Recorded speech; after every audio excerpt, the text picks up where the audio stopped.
everyone, and welcome to day 6 of the Happy Poly Day series. Today, I'm joined by Roy from Open Relating, who is a personal coach who assists people with developing healthy, conscious, autonomous relationships. Today, we'll be talking about Roy's polyamory origin story and how that has shaped his view of how relationships intersect with societal beliefs on masculinity, politics, and capitalism. So there's quite a lot to cover today in an hour, and I'm very, very excited to get into it. So Roy, to begin, could you tell people a little bit more about yourself and your origin story, how you got into polyamory? Like, how did you get to where you are today? Hey Leanne, yes. So I am 51 years old, so that means I already lived quite a life. And by the time I discovered polyamory, I already um, lived in 3 different continents, traveled around the world, had a long career, was in a marriage and long-term relationship, had a child, did a lot of the things that you're kind of supposed to do on the relationship escalator. Mhm. And it was really the fact that I felt like I was failing at it because my marriage ended, my relationship after that ended. I I felt like I just couldn't hack monogamy, Mhm. and I didn't know the reason why. So I began dating again in my early 40s, and just didn't know what to expect and basically what else I could do. Mhm. I didn't even know what polyamory is. I never heard that word, never heard about ethical non-monogamy. I had in the past tried to have a don't ask, don't tell type situation with my ex-wife when our own sex life was basically floundering. Mhm. And, but it wasn't really helpful in any way. It was basically this old diatribe that you try to fix your marriage by going to have sex with other people. That doesn't really work if you have, core issues. Mhm. So what happened was that I went on a date with somebody from OkCupid, and we had a really high match score, like 99%, and I was very excited about meeting her. And when we met, we had really instant chemistry, and I didn't expect it, but she told me at the date that she was non-monogamous and explained what that means for her. And she said that she was already married before, she had an adult child, she just didn't want to be exclusive with anybody. She wanted like her freedom, wanted to live alone, etc. And I just really connected to it mentally. I just thought, yeah, that kind of makes total sense. And I really like this person. And to date her, that's basically the price of admission, right? Because that's Mhm. how, she kind of set her boundaries very clearly. And I just took it on board and said, yeah, let's try this. And I haven't really looked back since. I never really wanted to go back to monogamy at all. Mhm. The evolution of that was that in the beginning it was an open relationship where we had casual sex with other people.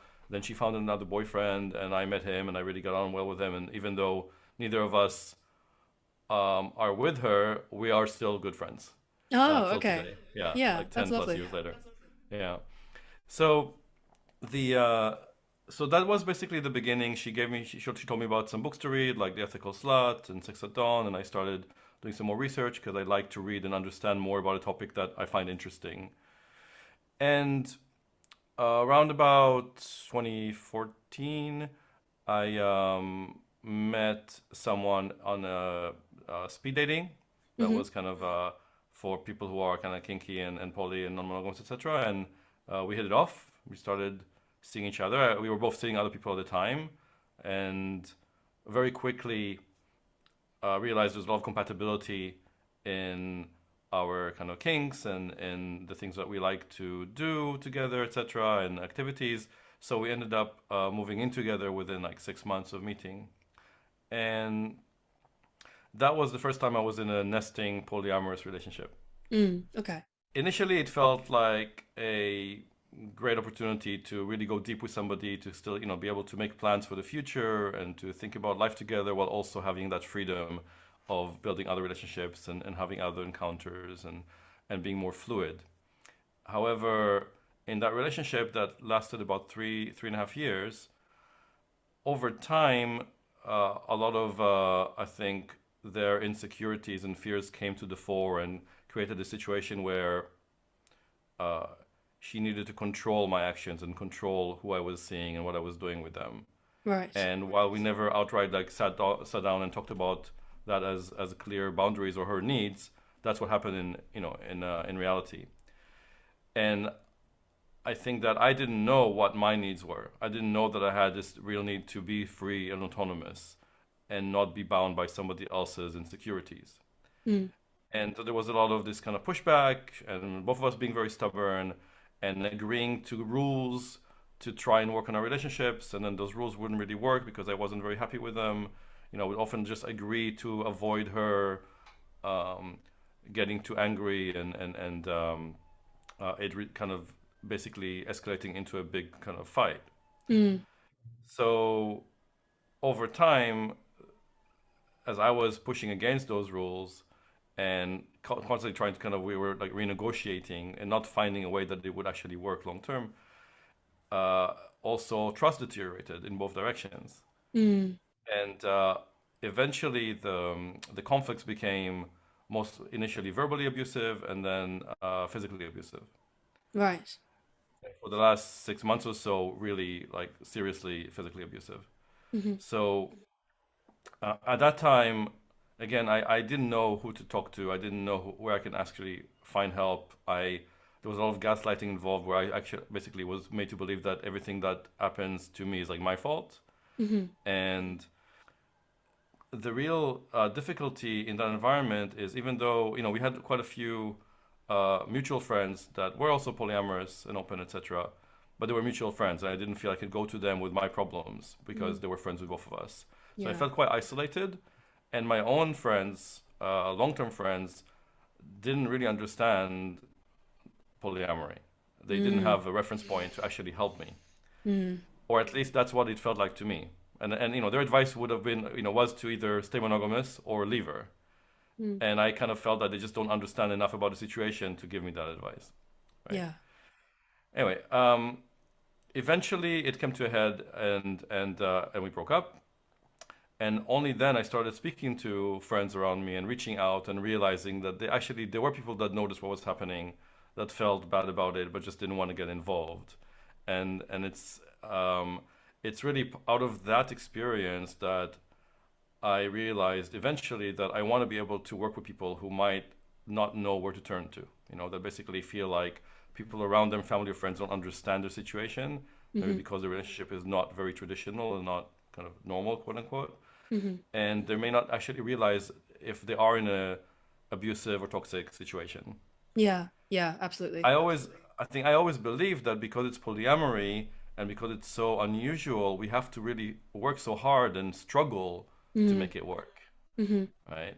So it never occurred to me that there can be an easy way of doing it. And so, Yeah. well, it's so rare and difficult, then we have to struggle. Mm-hmm. And Mm-hmm. that's a big reason of why I stayed for as long as I did, Mm-hmm. right? And both of us did mean things to each other, and we're both basically quite also both stubborn and not aware enough of how to communicate in a non-violent way. Mm-hmm. But ultimately, um, what I've learned from that experience is that it's so important to know what your needs are going into a relationship and to be very clear about your boundaries as soon as you can going into a committed relationship. Mm-hmm.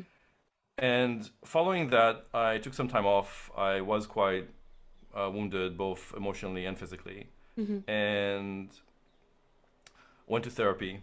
Mm-hmm. I initially had a therapist that didn't really understand anything about polyamory or kink, and I ended up like basically just spending half the time just explaining concepts to him and Oh and God. terminologies. Yeah. That's super So common. Yeah. yeah, and eventually I found somebody who had their own experience in that and basically could relate, and that was really helpful.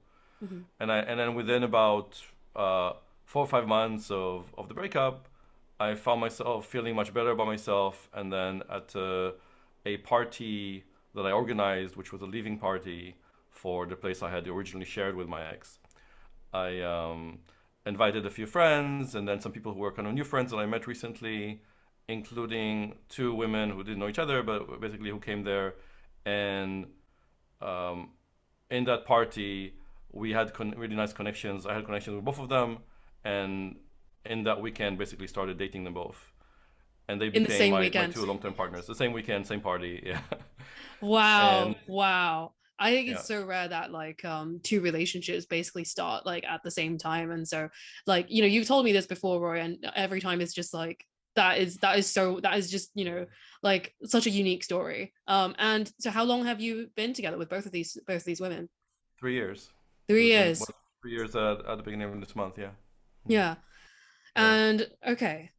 I think like you know, your story is so important, Roy, like, you know, for a couple of reasons. You know, obviously like um you know, I think people often forget that polyamory can also be abusive. And I think a lot of people kind of fall into the one true Scotsman fallacy thing. Like, and I talked about this with Ro as well, where, you know, just because like someone did something unethically, then some people will write it off and go like, well, you didn't apply it correctly and therefore it is not polyamory. And then you end up dismissing and invalidating quite a lot of individuals' experiences where, you know, they were definitely in a non-monogamous relationship and it was definitely also toxic.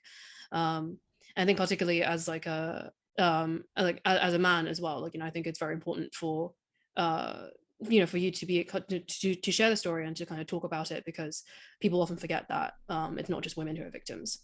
um and you know, for just like hearing all of this, like I imagine it must have been so difficult, you know, after kind of that experience, which, you know, was, you know, basically your kind of early experience with polyamory, right? And you didn't know anything better. um how was, you know, transit the process kind of transitioning from that to, you know, embracing like two I presume much healthier relationships at the same time? You know, what was that like? Hmm. Well, first off, it's the people that I was involved with, became involved with, are much healthier and are much better at talking about issues, and I think also share values with me much more closely. Hmm. And Hmm. that's another important message, is that just because you meet somebody who's polyamorous and you have attraction to them doesn't mean you share the same values. There's so many Mm. different ways to practice polyamory. And say if I want solo polyamory and I don't want a hierarchy, and the other person wants polyamory but wants to be hierarchical, Hmm. then we're going to be struggling about agreeing how to actually manage our relationship. Yeah. And I think at the heart of it, that's what basically what was going on before. So with my partners, the fact that those relationships developed in parallel meant that there was no hierarchy, Mm. and each relationship developed on its own, and they know about each other obviously. Then they met sometimes, but they're not friends. Their only connection is me. Hmm. So it's it I think that that really helped with issues around maybe jealousy or feeling somehow like one person needs to be more priority because of time or Hmm. whatever. That didn't occur, right? Hmm. And so that I think that definitely helped. And ultimately, yeah, we share values around valuing independence and freedom. Hmm. So I identify as solo polyamorous, and I essentially, while I have these partners, we're all also dating other people, Hmm. and you know, and there are no strict rules around that. We just take care to be open with each other and update each other on what's going on in our lives. Hmm. And that would include also going on dates and who we might go on a date with, or whether we have it on a date. And obviously, we share an information that is required to keep everybody safe in Hmm. terms of Hmm. health, you know, and stuff like that. So it's just been such a fresh experience for me to be able to speak about everything without any fear of being attacked or being judged, right? Yeah, for sure. And knowing that I can, even with the really difficult things, just come and sit down and talk about them, Hmm. because we have this just established a trust that nothing that we're saying is about criticizing or attacking, you know, or wanting to take away anything from the other person. We're just talking Mm. about our feelings and whatever is alive for us. And sometimes that might not be very comfortable to hear, but if I have this absolute trust, my partner isn't trying to harm me in any way, Mm. which I Mm. didn't before, then I will take what they're telling me and I will process it without feeling like without needing to defend myself, you know, Hmm. to be defensive, which makes such a big difference when it comes to resolving any issue. You know, Hmm. when you're not starting from this place of being defensive. Yeah, absolutely. And yeah, and along the way in the last 3 years, you know, it's just been beautiful to allow these relationships to blossom, and also have additional comet relationships with people that don't live in the country. And sadly, some of them I haven't been able to see for a couple of years because of COVID. So some of them didn't sustain themselves Yeah. as current romantic relationships, although in most cases we're still friends. Hmm. Hmm. Hmm. And one of the things Absolutely. I really appreciate about polyamory is that there isn't this dichotomy or this binary decision of you're either together or you're not. You can transition into friendships, and friendships can transition into something else, and it's quite fluid. Because Mhm. for me, it's all about the connection with the individual, and if I care enough about them to, have them in my bed, in my house, and be sexual with them, I also care enough about them to maintain friendship. Yeah. If if sexual romantic connection is no longer possible for whatever reason. Yeah. Yeah, absolutely. I think like, a lot of people see like the a breakup as like immediate kind of downgrading like of the relationship, right? Or of the connection. But that isn't necessarily the case, right? Like you can like sometimes like the dynamic that does work best for you both like is platonic. And I would much rather kind of transition into something that works better for us than like stay in a romantic relationship for the sake of being in a romantic relationship. And another thing that I wanted to touch on regarding what you said, Roy, was that like, you talked about how you didn't have community, like, when you were in that toxic relationship. And I think this is like a very common struggle that polyamorous people have, like, everyone immediately assumes that if you're in a non-monogamous dynamic, that it must be unhealthy and toxic in some way. So then, I feel like there is this pressure to prove them wrong, right? Yeah, and in a way, you kind of try to pretend that everything's fine because you want to make a point that like non-monogamous relationships can work. So then when you land yourself in a situation where like, it's very much not, then I think some people might feel isolated in that way because like they don't want to prove other people right. And I think an extra thing as well, regarding kind of, oh, well, it's polyamory. So therefore, I have to unlearn so much stuff. I have to struggle through so much stuff. Like obviously it's going to be difficult. That adds another layer to it because, I think that, in kind of the early days of kind of opening up or kind of just practicing polyamory, even if you didn't open up from a monogamous relationship, there's this sense that people may not be able to tell the difference between like what is just kind of regular growing pains in polyamory and what is like genuinely kind of toxic behavior from their partner. And I think like through that, like a lot of people can kind of just go like, oh, you're feeling jealous or you're feeling insecure, oh, just read a book and like do work on yourself and the things will go away eventually, ignoring the fact that maybe the issue is not so much internal but external, something that like their partner is doing. This is something that I say a lot, when in terms of kind of dealing with jealousy. I think there's this idea in the polyamorous community that if you're feeling jealous, then it must be an internal issue. It must be something wrong with you. And that isn't always the case. Sometimes it's something that your partner is doing. Sometimes it's a need that isn't being met. And we shouldn't be trying to kind of eliminate jealousy or try to kind of like eradicate it completely, but listen to it and learn from it. Anyway, I just felt like those were important points to make because like I think that like people don't talk about like the dark side of polyamory and non-monogamy enough, and they don't talk about like potential red flags like in the early stages that people could easily pass off as like, oh, I just need to work on myself. So yeah. Yeah, very much so. Yeah, and I mean I missed a lot of red flags in the previous relationship, for those reasons. I think because I was rationalizing a lot of things. I was like, well, it's I'm still unlearning a lot of things. I have all this like monogamous mindsets that I kind of lived with for so long, and it's going to take me time to unlearn all of that. And also, I think that I was thinking of myself as having capacity to accept that things are going to go wrong, to deal with hardships, and to kind of push through it. Mm-hmm, mm-hmm, Not necessarily realizing that self care is so important. I just did mm-hmm, not care for myself enough at all. mm-hmm, So that's something that now when I work with clients, I make sure that that's the priority. mm-hmm, mm-hmm, And I think that it's also really important to really drill down to where does that jealousy come from, if that's the feeling that's emerging. mm-hmm. Is it external or internal? And is there something in the relationship that you might have a valid reason for why you're insecure about what's going on, Mm-hmm. rather Yeah. than an externality of how you grew up or your attachment styles, etc. Yeah, Yeah, and sometimes it's absolutely. a combination as well. Yeah, yeah, of It course. might be that you have insecure attachment, but you're also in a codependent relationship that's not that's harmful for you, Mm-hmm, mm-hmm. and it takes time to heal from things, and it needs to be done in order. You can't just like think you can fix all of your issues at the same time. Yeah, So yeah. sometimes, yeah, sometimes being in a polyamorous relationship isn't the healthiest thing if you're not ready for it.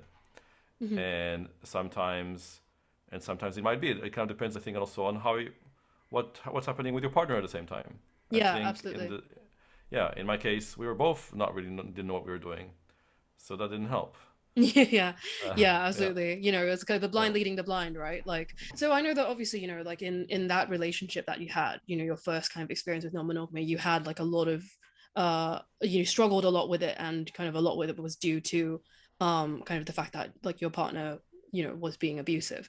But I'm also wondering, if there were kind of issues that you struggled with, apart from that, issues with jealousy, or like kind of perhaps a kind of competitiveness or with other partners or that kind of thing. Was there anything in particular that you struggled with early in your polyamory journey that didn't necessarily have anything to do with kind of your partner Hmm. being toxic?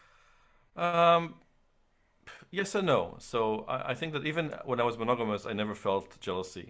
It's just Mm-hmm. not something that I feel I have a strong kind of link with. Mm-hmm. And I often, in monogamy, just got quite an enjoyment from seeing people, say, men flirt with my partner Mm-hmm. Mm-hmm. and kind of chat them up. And it just felt, I mean, to me, it felt good. It felt like, oh yeah, it kind of means I have good taste if there other men want her as well. Yeah. And I liked kind of hearing about stories that they may have had when they were traveling, etc.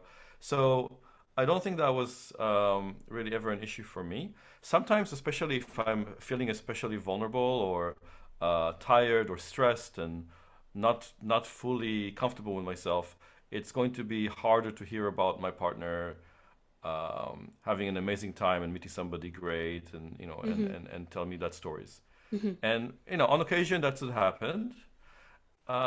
Sometimes if I see my partner maybe having intimacy with another person, I might feel some kind of a tinge of jealousy, like a pain in my chest, etc. Mm-hmm. But it's always been for me a great kind of spotlight on what is my insecurity there, Mm-hmm. and also on the fact that it just means that I care a lot about my partner. Mm-hmm. Maybe it's the FOMO thing where I just would rather that she did that with me, and because I care about her and I love Mm-hmm. her. So it's not a bad thing. I mean, I think that I've come to realize, and that took me time and therapy, and also all of the therapy training that I've been doing in the last couple of years, Mm-hmm. to accept that negative emotions and painful feelings aren't all bad. Yeah. Like it's okay to Yeah. feel those feelings Mm-hmm. and just allow them, just sit with them and feel them, and learn what I need to do, learn what I need from them, Mm-hmm. and they Mm-hmm. go away, and they don't stick to you. Yeah. If you allow yourself to feel them, they don't stick. It's when you fight them that they stick more. Yeah, You know. absolutely. Yeah. And how, so, like, so Chad and I kind of talked about this, in our conversation, kind of about how like him growing up as a man and kind of being indoctrinated with kind of the heteropatriarchy and all the societal beliefs that come along with that. And since you are one of like the few men that I'm interviewing like for this series, I'd very much like to hear your perspective as well, like as a polyamorous man. Like, what were there any struggles that you had that are unique to kind of your lived experience as a man, or any particular beliefs about what it meant to be a man and kind of masculinity and that kind of thing that you grappled with Hmm. in the early parts of your polyamory journey? Yeah, I think it's an important question, and I think that it's a really important topic to focus on. Mm-hmm. The For me, toxic masculinity is just another name for the you know the air that I was breathing growing up in a country that was very militaristic and kind of basically led by toxic masculinity, and Which country was that? Israel. Mm-hmm. So in Israel, the military, the army is this big thing, and everybody has to go to the army, and everybody talks about heroics of people who have been in battles and stuff like that. So the idea of what is a man is wrapped up in this very, I guess, in a way, violent and Mm. and it's all about this kind of heroics of fighting Yeah, and yeah. winning Mm-hmm. and conquering. Mm. And then the language of dating, of relationships, also becomes that.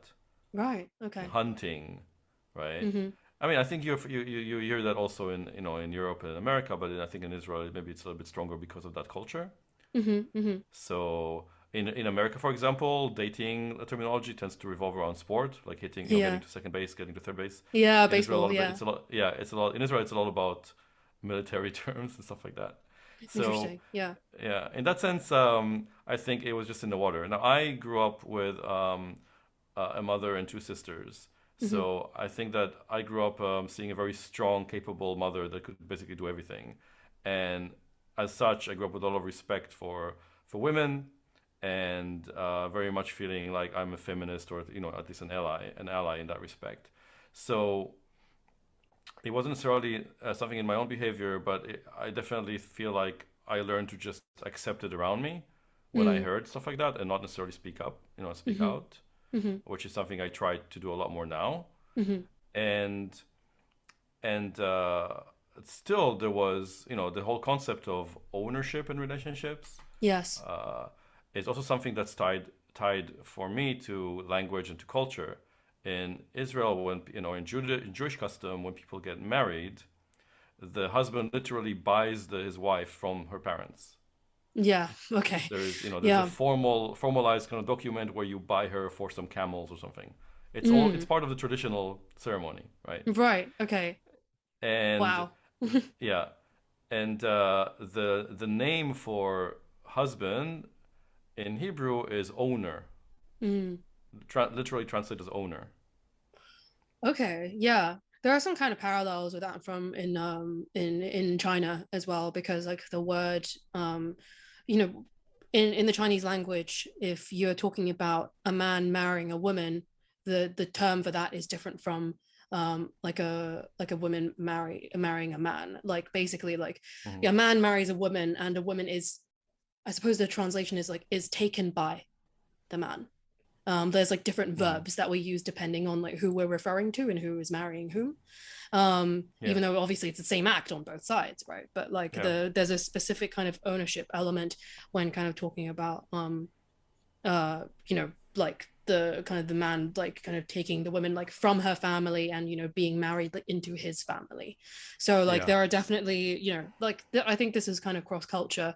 And yeah, I completely see what you mean. hmm So it always bugged me, and I think it just started bugging me a lot more when I started going into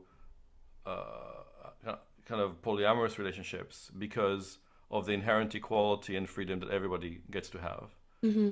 Now, when I talk to friends in Israel, earlier on in my journey, oftentimes I would have guy friends saying, "Oh, I can definitely see how I can fall in love with more than one woman, but I can never tolerate that my wife will see other men." Yeah, super common. Yeah. Yeah, super common. So that for me is very much all about toxic masculinity. It's somehow this entitlement that Mm. men seem to have. Mm-hmm, mm-hmm. Or that she And can see other women but not other men because women don't count, right? Like well, yeah, yeah, it's all part of the same thing. So, yeah. yeah, and somehow a relationship between two women is somehow less than a relationship between a man and a woman. I mean, what's that about? Yeah, also it's So, like, oh, but yeah, it's for me, like it's like hot and I get to see it. So it's still kind of still again entitlement to women's bodies because it's like, well, I get to enjoy it. It's for my consumption. And hmm so it's fine. Whereas like I'm not gonna be turned on by like my wife like having sex with another man. I think there's yeah, that element of it as well. yeah. And you can see very clearly how in our culture, we both men and women learned that behavior and learned to expect that. Hmm.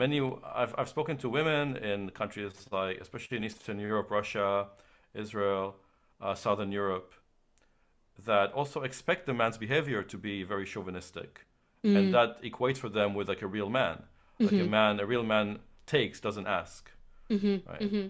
And out of that, there's this whole. I think that in those cultures, it's kind of perceived that if you say like a woman and you ask her if you can kiss her, she thinks of you as like a sissy, as somehow like soft Hmm. because Hmm. you don't like take what you want. Yeah. And the expectation is that you just grab her and kiss her to Yeah. prove your manhood. Yeah. Yeah. So yeah. So that's I guess that's how I grew up. Luckily, it didn't stick to me, and I also left Israel when I was 21, Hmm. um, and yeah, and was able to, I guess, absorb different cultures and different experiences, and form my own opinion about it. The So it was relatively easy for me to just accept that fundamental equality for men, women, and everybody else. Hmm. But I do still find a lot of the resistance to that, to accepting that masculinity, the way we are taught it, can be toxic in clients that are struggling with things around jealousy when they're men, you know. Yes.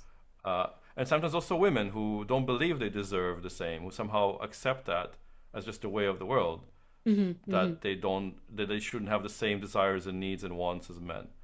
Yeah. I often tell clients, I often think about how men complain that it's so hard to find a date, it's so hard to find a girlfriend, etc., because men are uh, instinctively wary of talking to somebody on the street or of meeting somebody unless it's like in a safe place, you know. And clearly, most of the men that complain about it, they're not abusers or people who cause harm. Hmm. But I think it's really important to be aware of why women are reluctant, why women are hesitant, Yeah, right? yeah, absolutely. It There are so many is societal so, factors that play into it, and yeah, Chad and I talked about this as well. And it's not just, it's just not just on the men's side. I think there is, there are certain things that like certain beliefs that women perpetuate, certain societal norms that are, not great. Right? Like, I think the heteropatriarchy is maintained by both men and women, and well, everyone really, like in various tiny ways that all contribute to like a very messed up culture. yeah. Yeah. And in a way, I do believe, and maybe I'm idealistic and maybe too naive, but I do believe that polyamory and just opening up the whole spectrum of gender orientations and relationship dynamics does serve like an opportunity to challenge the heterodoxy, to challenge the kind of patriarchal view of the world, and also challenge capitalism Hmm. potentially. Hmm. Hmm. Because of this idea that there isn't a set way to do things, you have to basically figure out for yourself what's right for you. You can't Hmm. just follow a paved path that somebody else told you this is the way, Hmm. And that just so when people start questioning assumptions and questioning core beliefs, they start actually thinking about, okay, so what do I want? What Hmm. and who is the person that wants it? Like, do I know myself enough? Hmm. And that can open up. So for me, like the polyamory is um, open this whole other area of questioning beliefs, like around heterosexuality, around sexuality and kink and stuff like that. You know, Hmm. all of a sudden you see that there's no real reason to say no to something that you haven't actually considered, Hmm. right? Hmm. Just Yeah. because you hear other people saying no. Yeah. And so first you realize the world is so amazingly complex and beautiful and varied, which is great. Yes. And you also realize that it's okay to be an individual with your differences and your specific needs that might be different from others. Hmm. So one thing that I think you've mentioned and you polled about it as well, that the high correlation there is between people who identify as polyamorous or non-monogamous and people who are neurodivergent Yes. or on Yes. the autistic spectrum or have ADHD or other divergencies, Hmm. right? And I see that in my real life all the time. I date people who are largely neurodivergent in some way, Hmm. and yeah, so but it makes total sense to me in that sense of once you accept that people can be individuals with their own specific um, characteristics, and they don't have to apologize for it, Hmm. right? Then the level of acceptance of the differences becomes much greater, and people who are neurodivergent feel accepted, feel that they can be comfortable, that they can be themselves. Yeah. And I think that's Yeah. super important. Yeah. Yeah, no, and I think there's something to be said about like, I think as a neurodivergent person myself, right? Like, I've frequently spoken about how I feel that like my polyamory and my autism do kind of complement and benefit each other in various ways. And like being autistic, like there are so many societal scripts and norms that just never made sense to me, and so I just kind of did away with them. And once you do away with one thing, it's much easier to question the other stuff. Yeah. And so in that sense, being able to kind of tailor my relationships to like what I really want, and to kind of question how, this question status quo, question how things are done, and be able to kind of customize my relationships to like what I and my partners want them to be, and not kind of what society expects of me, is so freeing, because I struggle so much to kind of like follow like what society does anyway, that I would much rather just kind of do my own thing.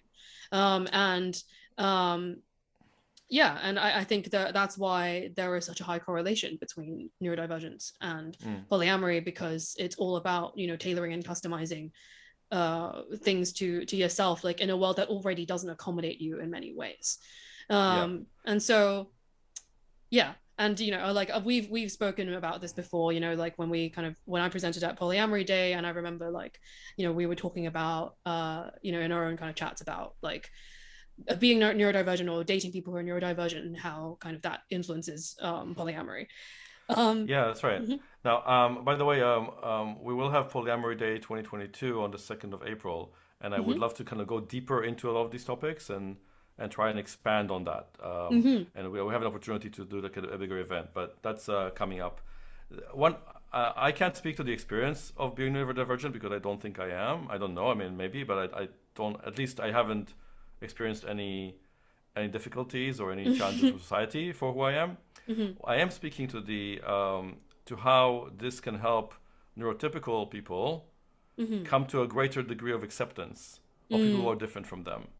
And I mhm, think that mhm. that's what kind of polyamory and kind of challenging relationship norms can actually help with. Yeah, yeah, absolutely. Um, but yeah, so what I would love to hear about, what you said earlier about how kind of polyamory, challenges like mainstream norms, right? So, challenges uh, like the heteropatriarchy, and capitalism. And I would love to kind of hear you elaborate a little bit more on that, how specifically, kind of polyamory can be used as, like a Mhm. tool for For revolution. revolution. Yeah. Well, so one thing that I've noticed is that when I have multiple relationships and my partners also have relationships, I learn so much more about the different interactions that people have Mhm, since I'm intimately involved with them and I can see, I can observe the relationships with other people. So I learned, for example, about relationships that women have with women because that's not something I was very close up looking at before, mhm, right? And I learned about, again, different ways of relating to each other. Like some of them are, some relationships are more casual or play based or platonic. And um, so it just totally expanded my understanding of what is an intimate relationship, mhm, which in the past was like most people, is supposed to be kind of monogamous and sexual and romantic mhm. and friendship based, like everything in one. Yes. So once you accept that, you also can basically see that there are so many new connections and relationships you can have. You don't have to limit yourself. You don't have to stop in making them and deepening them. Like Mhm. intimacy becomes something that you can share with a lot more people, not just like with your one true partner. Yes. Yeah. And that makes me closer to more people, makes me care about more people. It just creates it kind of helps to create this interlocking community, interdependent community Yes. Yeah. Yeah. in a way that dyad based, kind of nucleus family type situation doesn't do. Yeah. And it's kind of like a return to the village where Mhm. people looked out for each other and cared about each other, and it was all like essentially an extended big family. And I Yeah. think we can kind of get back to it with the help of this expanded vision of relationships. Yeah, So absolutely. that's Like what you mentioned about kind of the nuclear family, and how like, we moved from kind of larger kind of co-regulating kind of communities to kind of little units of mother and father and two and a half kids, and kind of where we're very isolated, in little pods, and that's kind of like, there's I don't have like the language for this, but then like how that kind of furthers like a kind of capitalist agenda to motivate us to work, and to like to stress ourselves out, or like being like not paid enough to like barely afford rent and all that kind of stuff, when you know we could be all like collaborating in a mhm. commune, and living that cottage core life, right, like as kind of the memes go. um, Yeah, exactly. and yeah, Yeah, yeah, exactly. and then Mhm, so to build up on that, mhm, where capitalism comes in is that capitalism and I think feudalism beforehand always needed to have an elite that's controlling the proletariat, mhm. right, or Right. the farming community, whatever it is. There needs to so for that element of control, it's really important to convince the masses of people that what they're getting is enough, and also that Mm, they have to fight with each other for a seat at the table, to be able to kind of get ahead, right? It comes Yes. at the expense of somebody else. So Yes. capitalism teaching us about the kind of win-lose rather than win-win. It teaches about scarcity and having to compete with other Mm. people in your kind of strata to be able to basically level up. Yeah. Yeah. Absolutely. And and it really contrasts with this idea of abundance when it comes to, as I mentioned, this just like open vision of relationships, of just because you have doesn't mean another person can also can't have, kind Hmm. of looking at a win-win situation there. Hmm. And so just because I have a romantic partner and we are very intimate and together doesn't exclude her having another partner Hmm. who also has a very high degree of intimacy. I don't Hmm. have to feel threatened by that because what I'm getting from her is what I need, Yeah. and that it doesn't take it away from me that she also has a connection with somebody else. So once you kind of broaden that out, um, this idea that I have to compete and take from someone else no longer holds water. Yeah. And Yeah. I think that's a Absolutely. challenge to capitalism in many ways. Hmm. In terms of like, when I care about more people, money and profit isn't the primary motive that drives me, Hmm. right? And if I don't have to think like somehow I have to prove myself as more worthy than other competitors and other suitors to find that one true love, then I'm not spending my life just obsessing about making lots of money and building, getting a big house to impress a potential spouse and things like that. Yeah. Absolutely. So yeah, right now romance is tied into capitalism. Mm. Yeah, love is co-opted by capitalism, and Hmm. I really think we can challenge that and maybe use polyamory as a way of doing that. Not just, but it's like one of the tools Hmm. to change the system. Yes. Yeah. And yeah, one thing I noticed that you brought this article that was written by a conservative non-monogamous person, Yes, and yes. Oh my God, I've been yeah. waiting to bring this up. Yeah. So a bit of context for obviously because the people watching this are not in the chat. So like in the kind of polyamory Instagram creators chat, I found this article from 2019 that was written by a conservative right-wing person on the benefits of polyamory. But he was writing about polyamory from a very right-wing perspective. And he made a lot of really good points. He definitely like made his case like to like what would be like a very right-wing audience, but we were all just collectively losing our minds over this article. It was amazing. um Mm. and I will definitely have to kind of link the article like in the caption, or maybe should I, or would I, do I want that site to get more clicks? But Yeah, it's a good question, right? Because like I said, some of it is palatable, and you can like it's hard to disagree with all things he's saying there about freedom and respect for people who are different from you, etc. yeah, What I definitely. did find really objectionable and kind of a warning sign is trying to co-opt it into the hierarchical nuclear family, into Christianity, like basically seeing how it can sit with religion. Yes, And yes, and a yeah, pro-natalist society. I remember now. There was a particular focus on yeah. like, there was still like ultimately like the focus on like a hierarchical like dyad and then kind of other relationships supporting that. And so, Hmm. instead of kind of going like, deconstruct it all and fuck everything, like it was very much like, here is how you can still kind of maintain your like nuclear family type situation, but you have other things kind of supporting that and stuff. And I thought that was so bizarre. Like I genuinely, like we, yeah, you know what I'm talking about. We were all like, oh Yeah. my God, what is, because polyamory ultimately, it's so funny to me that like I see it as like such like kind of freeing, like almost like anarchist, right, kind of relationship style, where that you are free to kind of customize it to whatever you want. You question one thing, you question all of it, right?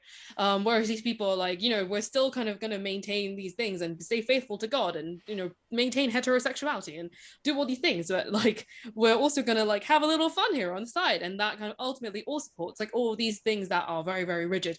And so yeah, it's so bizarre that like they don't kind of see it as a uh as a means to like deconstruct and question everything, but like as like a just like a relationship style, something like a fun, something different that you can do, but not kind of questioning these kind of like core beliefs that they have. And so yeah, anyway, like Yeah, and while yeah, while I while I do want to like also argue for their right to live like that. Like if you want to be a Christian and go to church, or like, and believe in marriage and also have a boyfriend or a play partner, etc., and for that to be openly accepted, that's great. I mean, I want to also fight for the people's right to do that.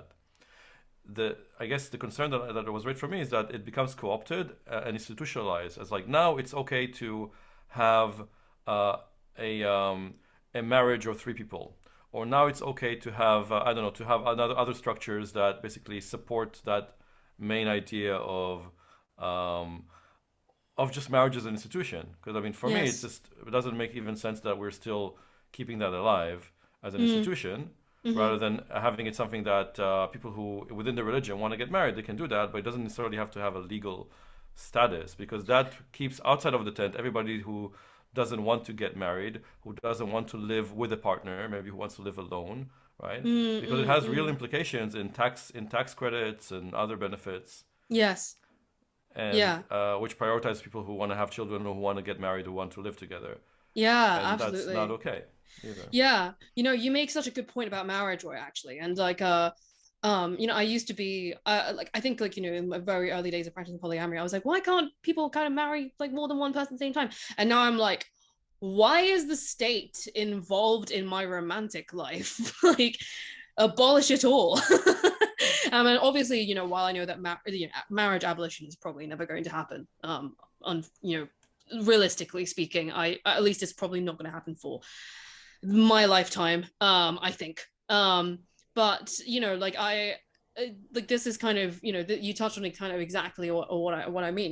Like why are people kind of advocating for like plural marriage or group marriage or like whatever, when you know we should not be kind of offering a kind of financial incentive for something like romance and love and kind of emotions and that kind of thing. And this can get very toxic very quickly. There are so many people who stay in legal marriages, like even though they're in like a potentially kind of unhappy or like toxic or even abusive situation, so, because like they need to like maintain it for like financial reasons or Yeah, legal reasons. And that's right. and there are kind of ways that, yeah, and this traps people, like I think. And particularly if you're in like a place where like it's not very easy to get divorced. And and this is kind of one of the major reasons why like me and my anchor partner, like we don't ever plan on getting married.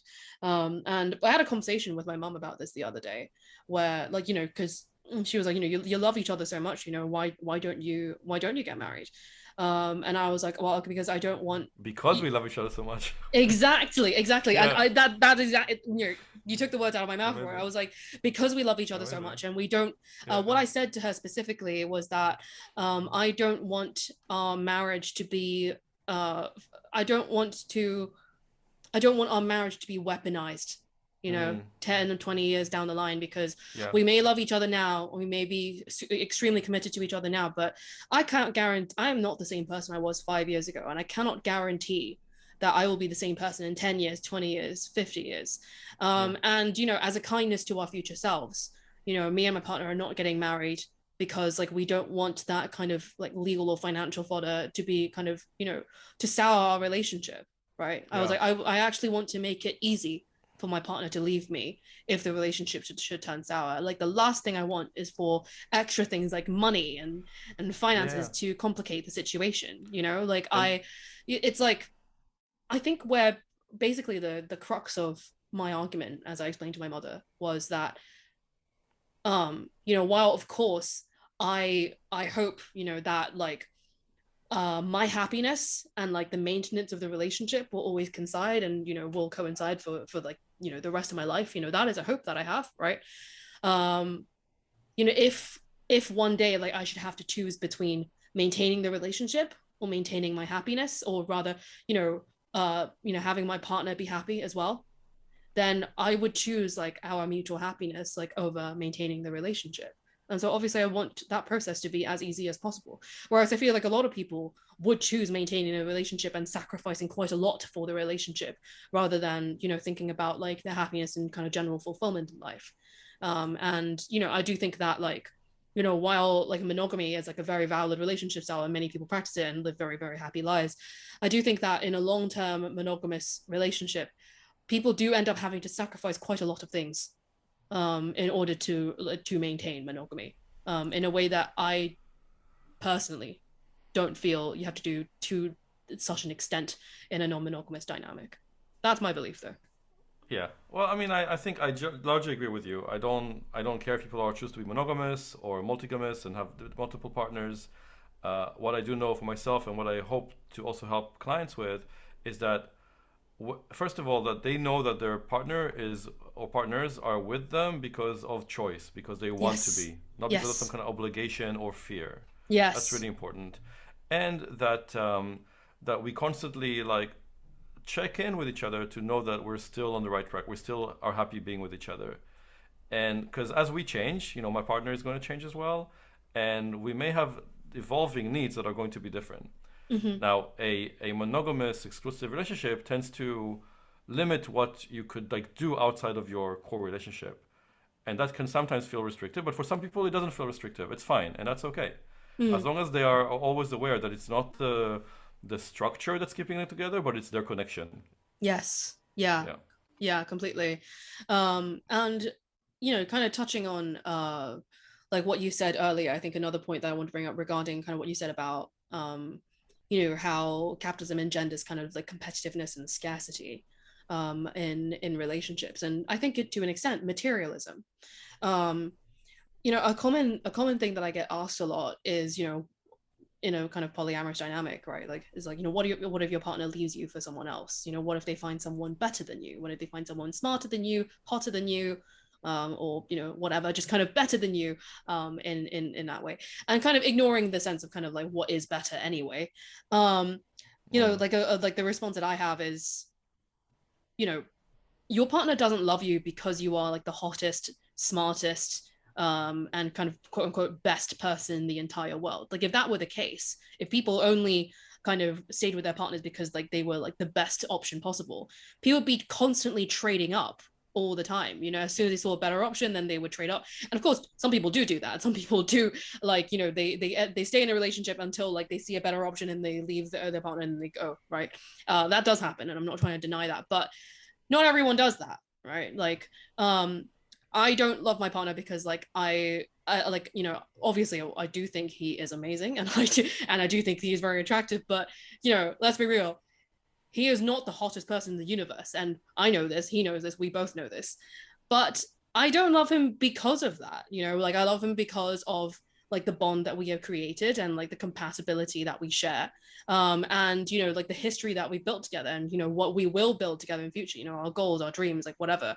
And like this is why like I don't worry about him kind of like being with someone who like may be more conventionally attractive than me, or may have like a certain skill that I don't, or may have like a certain degree that I don't, or whatever.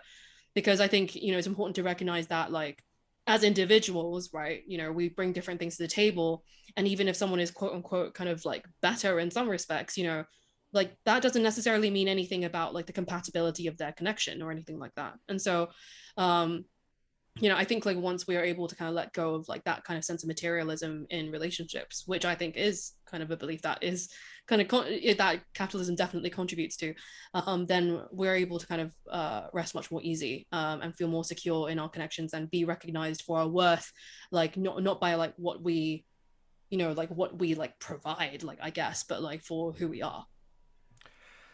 Yeah, yeah, that's a lot of it is tied into this kind of scarcity mindset. So working on that and challenging our views and our beliefs is an important part of that process, and then replacing it with new mindsets, like with an abundant mindset that allows for that expansion.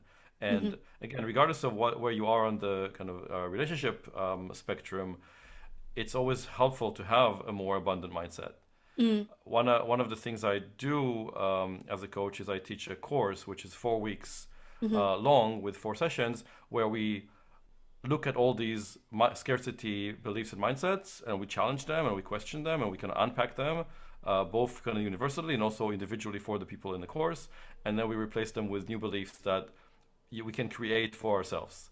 And Mm-hmm. that requires us to know who we are, to know our needs, know our values, and then set up some boundaries around those. This is like, important for me to have these needs met, and then I can feel a lot more free to relax and not constantly fear that I'm missing out or that I need something more, And that's so that's been a great experience for me to explore that several times this year with different groups of people in different classes. And I hope to do another one in February to start another class. So that will be, that's something that I'm really passionate about, just like helping more people just start to question these beliefs that they grew up with. And replace it with something that's really right for them. That's not just a general thing that all society is supposed to have, but what's individually right for you. Yeah, absolutely. Also, just like one more thing before we wrap up, Roy. You used the word just now, multigamous. And I know what it means and you know what it means, but for the people who are watching, could you explain that term a little bit more? Because this is something that you coined. Yeah, I will. And I know that, some people really hate it when somebody creates a new word because they feel it's like pretentious or whatever. And I just want to preface it that polyamory was also a word that was invented by people Yeah. in the last century, right? So it didn't exist before. And it actually shouldn't exist, which I think you pointed out as well, that it's basically a combination of Latin and Greek. Well, a lot of words are a combination of Latin and Greek, like television, but yes. Yeah.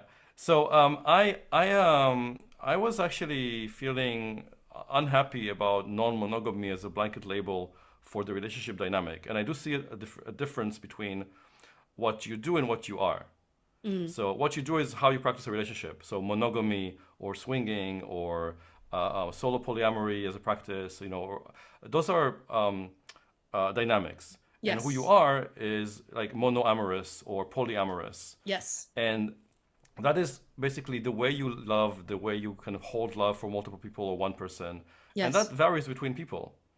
And for some, maybe they can do either, but it's convenient for them to choose a relationship dynamic of one sort. For others, it's really an orientation, and it's something that even if they didn't know they were like that from the beginning, when I realized that is something that that works for me. I also looked back at my life and basically everything made sense about why I was unhappy in monogamous relationships in the past. There was something missing there, which was the polyamory. I just didn't know it, so I blamed other things for it not working out. Yes. So that's basically the preface. The term non-monogamy as an umbrella term for me feels othering. It feels like it's basically saying there is monogamy, which is like the default, and then there's all these other things that are not monogamy. Yeah, it's kind of like if we said non-heterosexuality instead of homosexuality.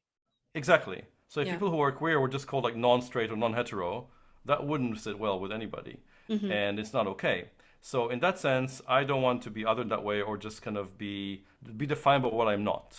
Yes.